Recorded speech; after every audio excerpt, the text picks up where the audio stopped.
que fazer com as nossas estátuas, pessoal? Recentemente nós vimos em vários jornais, na internet, canais do YouTube, reportagens falando sobre isso, sobre o que a gente deve fazer com as nossas estátuas. Eu sou o professor Juliano, sou o seu professor de História B aqui no Aprenda Bem, e eu vim aqui nesse vídeo conversar com vocês, nesse Contextualizando, para te deixar por dentro desse assunto, quais as perspectivas que existem sobre as ideias de estátuas, o que nós devemos fazer com essas estátuas, se a gente deve ainda utilizá-las, o que a gente tem que fazer. Para a gente poder, então, começar a conversar sobre isso, a primeira coisa é realmente contextualizar vocês no mundo de hoje para a gente compreender o que está acontecendo. Existiram alguns casos muito recentes, alguns casos acontecendo nos Estados Unidos, alguns casos na Inglaterra e outros aqui no Brasil, de movimentos e grupos de pessoas que estavam querendo derrubar algumas estátuas. O mais recente foi um caso na Inglaterra de um navegador, um comerciante de escravos inglês que atuou ali nos séculos 17 e 18. O nome dele é Edward Colston, e esse cara ele era um traficante de escravos e tinha uma estátua dele em Bristol, na Inglaterra. E aí umas pessoas queriam derrubar essa estátua, acabaram derrubando.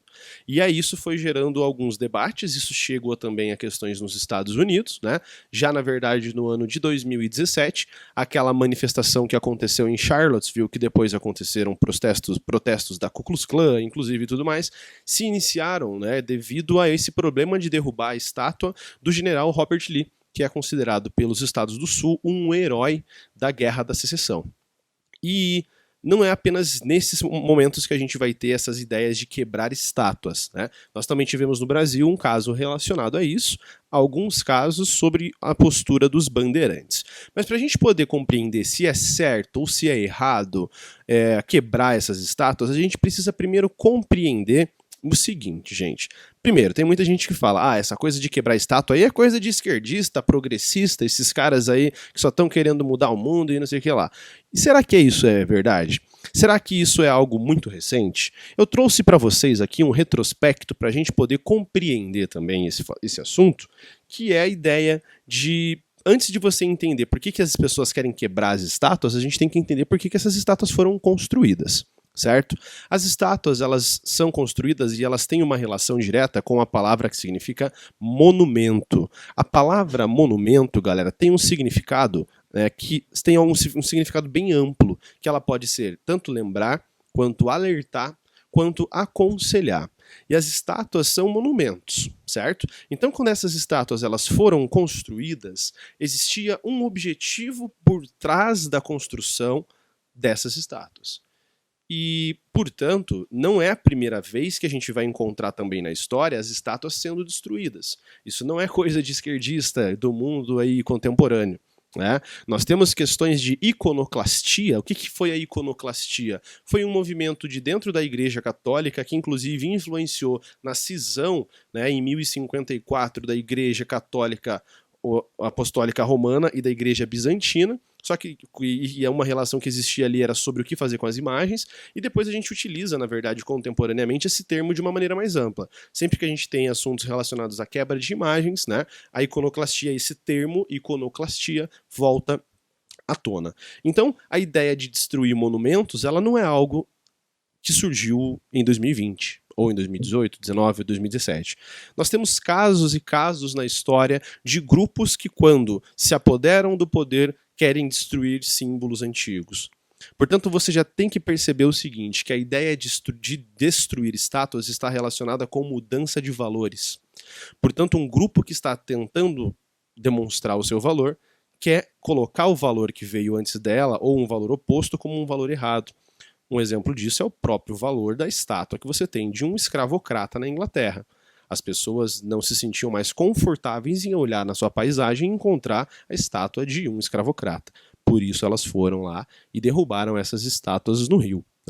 Então, é para a gente entender. A destruição das estátuas não é apenas a estátua em si, mas o que ela simboliza. Nós temos inúmeros casos relacionados a isso, e para você ver como isso não é recente. Vejam, temos casos também no cristianismo, durante a Idade Média, de templos e estátuas romanas que foram destruídos pela Igreja Católica, que foram como é que eu posso dizer para vocês? O pênis dos homens nas estátuas sendo arrancados, né? Você tem estátuas sendo destruídas para querer demonstrar que aqueles valores já não eram mais os valores que estavam sendo defendidos, os valores que estavam em voga, né? Nós temos também casos como opostos a isso, como a ideia de construir uma nova imagem, né, como o caso do faraó Akhenaton no Egito Antigo, também conhecido como Amenófis IV. Né? O Akhenaton ele tenta alterar a perspectiva religiosa no Egito, tirando do politeísmo e trazendo para um monoteísmo, né, porque ele era um adorador do deus Aton e ele queria que todas as pessoas se tornassem também adoradoras desse deus. E o que ele fez? Destruiu templos de outros deuses, deixou lá vários templos apenas do deus Aton, e fez com que as pessoas adorassem publicamente apenas ao deus Aton. Isso, percebam, é uma disputa pela memória. E a memória ela é sempre alvo e palco dessas disputas e dessas discussões. Sempre que um novo grupo ou uma nova pessoa com um valor diferente está assumindo o poder, eles vão tentar destruir os valores anteriores. Então já dei esse exemplo para vocês do cristianismo, já dei o exemplo para vocês do faraó Akhenaton e nós temos mais alguns outros exemplos que a gente pode também apresentar. Tá? As disputas pela memória, elas ganham muita força. Percebam que eu estou usando a expressão memória e não história, né? Porque a memória ela é uma construção coletiva. A história é a narrativa do que aconteceu realmente no passado, feita de maneira empírica, de maneira científica. Tá? Na faculdade tem uma galera que discute sobre a cientificidade da história ou não, mas isso é um outro papo. Tá? E quando que as disputas pela memória vão ganhando força? Em quais momentos históricos, além desses que eu já citei para vocês? Em momentos como, por exemplo, das independências da América. Né? Quando nós tivemos, por exemplo, o caso da independência do Brasil, é um caso muito característico desse assunto. Exemplo, o quadro do Pedro Américo representando lá o Grito do Ipiranga. O Pedro Américo fez aquele quadro no final do século XIX, querendo trazer para o Brasil daquele momento o Dom Pedro I como sendo um herói do Império. Né? Então, quando você estava tendo uma tentativa de formular uma nova perspectiva sobre um herói brasileiro, você tem a construção dessa memória, que está presente até os dias de hoje na cabeça dos brasileiros. Né? Um outro momento clássico é quando você tenta, no Brasil, no século XIX também, nós tentamos tirar a ideia de que o Dom Pedro seja o patrono da nossa independência, e isso cai sobre o colo do Tiradentes. E aí é construída aquela imagem do Tiradentes como sendo o responsável, né, pela nossa liberdade perante a Portugal, e são construídos quadros ali também. Vejam que a ideia de monumento, de símbolo e de poder histórico e de memória não fica restrita apenas às estátuas. Os quadros também podem ser utilizados dessa maneira. Vamos pegar mais um exemplo agora da história do Brasil. Quando Getúlio Vargas, durante o período do Estado Novo, de 1937 a 1945, estava no poder, isso no momento do Estado Novo que a gente vai ter, o que acontece? Ele tem o DIP, Departamento de Imagem e Propaganda, que queria construir e reforçar cada vez mais a imagem de Getúlio Vargas como sendo o pai dos pobres e uma imagem também de um Brasil forte. E para que o Brasil tivesse a sua imagem forte, o que o Getúlio mandou fazer? Ele manda destruir símbolos regionais. Então, festas em que aconteciam nas regiões, nos rincões espalhados pelo Brasil, as pessoas elas eram proibidas de ostentar símbolos regionais, como bandeiras do seu estado, da sua cidade, como símbolos de tradições familiares. As pessoas não podiam, inclusive aconteceram muitos casos de pessoas que tiveram que destruir esses símbolos, buscando, portanto, demonstrar que o importante é a memória do Brasil e não a memória da sua região, tentando trazer uma ideia de nacionalismo. Perceba que o nacionalismo também está relacionado com a ideia da construção das disputas pela memória. Né? Outro momento importante que a gente pode citar, que eu posso citar para vocês, a cidade de São Petersburgo, na Rússia. A cidade de São Petersburgo, quando nós entramos na Primeira Guerra Mundial, a Rússia altera esse nome por causa que achava que era um nome alemão demais. E o nome de São Petersburgo se transforma Petrogrado. Depois, galera, durante o período da Segunda Guerra Mundial, né, no Entre Guerras e na Segunda Guerra Mundial, a cidade de Petrogrado tem o seu nome alterado novamente, que é para o nome de Leningrado. E mais para frente, a cidade de Leningrado também tem o nome sendo alterado para São Petersburgo novamente. Então, o nome de cidades e ruas também pode ser alvo dessa disputa pela memória, que, como eu já disse para vocês, é uma disputa pelos valores. Pessoas que estão querendo colocar novos valores e querer destruir valores antigos, certo? No Brasil, recentemente, pós-ditadura, nós tivemos também um caso do elevado Costa e Silva, que existe em São Paulo, né, e que durante o governo do Fernando Haddad, durante a prefeitura, né, quando o Haddad foi prefeito de São Paulo, ele alterou o nome de elevado Costa e Silva, o segundo ditador do regime militar brasileiro, e ele altera, portanto, esse nome para João Goulart, o elevado João Goulart. Veja que é uma disputa pela memória muito marcante que a gente vai ter aí. E um caso clássico, muito recente também, é a destruição da placa da vereadora Marielle Franco. Quando a gente tem aquelas pessoas destruindo aquela imagem, aquela placa de rua que teria sido colocada em nome de Marielle Franco, o que acontece? O que aquelas pessoas estão simbolizando quando elas destroem a placa?